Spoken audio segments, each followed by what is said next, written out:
Kung ikaw rehistrado, na-register na ka sa PhilHealth Yakap, Yaman ng Kalusugan Program, para ni nato tanan.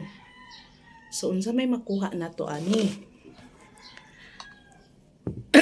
Ang makuha nato ani na ato mga benepisyo ani nga makuha kung rehistrado ta. Magamit ni nato consultations, free primary check-ups sa mga accredited clinics.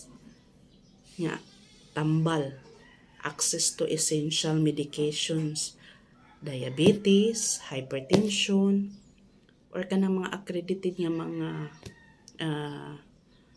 tambal nga kanang naam na ibutang diha sa mga pharmacy. Pwede naman mong mangutana nya kung ma-diagnosed ka, naay mga lab test, free sa na siya, CBC, lipid profile, etc. Nya napod siya include pod ang cancer screening.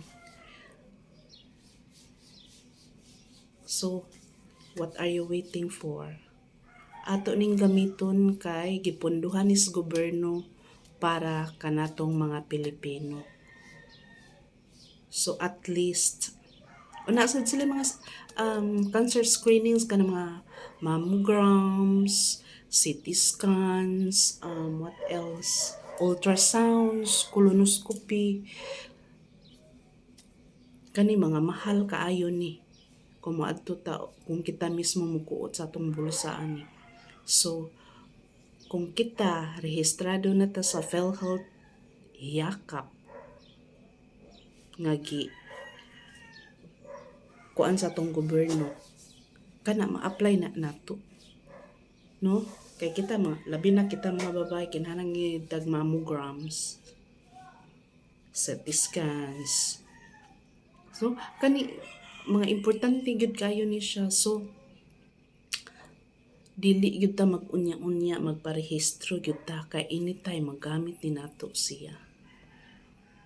Mauna ni ang programa sa gobyerno nga kitang tanan makabenepisyo bisan pag may trabaho, ma-private or ma-public. Sa matong way trabaho, no? So, sige na. Mag-download na og eGov.ph